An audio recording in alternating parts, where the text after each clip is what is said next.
ଦେଖନ୍ତୁ ଏ ଜୟ ଶ୍ରୀରାମ ବାଲା ଜୟ ଶ୍ରୀରାମ କହିକି ରାମ ମନ୍ଦିର ନିର୍ମାଣ କରିକି କ୍ଷମତାକୁ ଆସିଲେ ଏବଂ କ୍ଷମତାକୁ ଆସିଲା ପରେ ଆମେ ଦେଖୁଛୁ କ'ଣ ସେଇ ରାମ ମନ୍ଦିରରୁ ଚୋରି ହେଉଛି। ରାମ ମନ୍ଦିରକୁ ସେମାନେ ଗୋଟେ ଚୋରିର ଗୋଟେ ପେଣ୍ଠ ହିସାବରେ ଦେଖିଛନ୍ତି।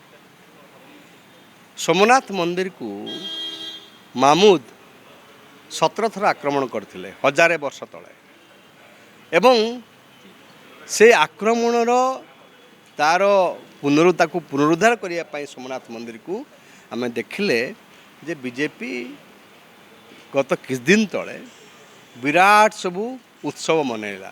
ଖବରକାଗଜ ପୃଷ୍ଠା ସବୁ ମଣ୍ଡନ ହେଇଗଲା। କୋଟି କୋଟି ଟଙ୍କା ଖର୍ଚ୍ଚ ହେଲା ବିଜ୍ଞାପନରେ।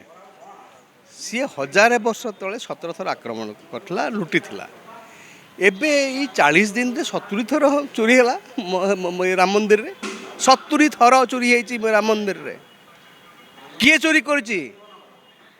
ଅନ୍ୟ ଧର୍ମର ଲୋକ ଯେମିତି ସୋମନାଥ ମନ୍ଦିରରେ ମାମୁଦ କରିଥିଲା? ନୁହଁ। କିଏ କରିଛି? ସବୁ RSSର, ବିଶ୍ୱ ହିନ୍ଦୁ ପରିଷଦର, ବିଜେପିର ଏବଂ ଯେଉଁମାନେ ରାମ ରାମ ରାମ କହୁଛନ୍ତି ସେଇମାନେ ହିଁ ଚୋରିରେ ଲିପ୍ତ ଅଛନ୍ତି। ଇଏ ଦୁର୍ଭାଗ୍ୟଜନକ କଥା। ରାମ କିଏ? ରାମ ହେଉଛି ଆମ ସଂସ୍କୃତିର, ଆମର ଯେଉଁ ଆଧ୍ୟାତ୍ମିକତାର ଗୋଟେ ବଡ଼ ପ୍ରତୀକ। ଆଉ ରାମଙ୍କ ନାଁରେ ରାଜନୀତି କରିବ, ରାମଙ୍କ ନାଁରେ ମନ୍ଦିର ତୋଳିବ। ଆରେ ରାମକୁ ବିଶ୍ୱାସ କରିବି ନ କରିବି ଏଇଟା ଆମର ବ୍ୟକ୍ତିଗତ କଥା ନା। ଗୋଟେ ମଣିଷର ବ୍ୟକ୍ତିଗତ କଥା ହେଉଛି ରାମକୁ ସିଏ ପୂଜା କରିବ ବା ନ କରିବ ବା କେତେ ପୂଜା କରିବ। କିନ୍ତୁ ଗୋଟେ ରାଷ୍ଟ୍ର, ଗୋଟେ ଦେଶ, ପ୍ରଧାନମନ୍ତ୍ରୀ ଇଏ ସମସ୍ତେ ମାତିଗଲେ ରାମ ମନ୍ଦିର ତିଆରି କରିବା ପାଇଁ।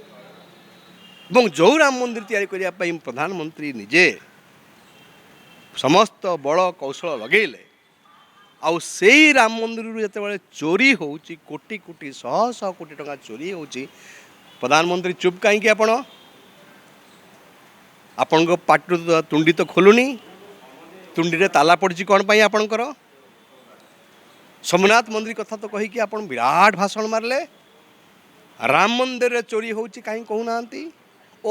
ସେମାନେ ବହୁତ ଆପଣଙ୍କର ବିରାଦରୀ ନାଇଁ କି? ସେମାନେ ହେଉଛନ୍ତି ଆପଣଙ୍କ ଭାଇ ବନ୍ଧୁ କୁଟୁମ୍ବ ନାଇଁ କି? ମୂଳ କଥା ହେଉଛି ଏମାନେ ବାସ୍ତବରେ ରାମକୁ ବିଶ୍ୱାସ କରନ୍ତିନି, ରାମକୁ ପୂଜା କରନ୍ତିନି। ତାଙ୍କ ଅନ୍ତର ଭିତରୁ ରାମ ପ୍ରତି ଭକ୍ତି ନାହିଁ। ରାମକୁ କେବଳ କାଠପୁତଳା କରିକି ବିଜେପି, RSS, ବିଶ୍ୱ ହିନ୍ଦୁ ପରିଷଦ କ୍ଷମତାକୁ ଦଖଲ କରିବା ପାଇଁ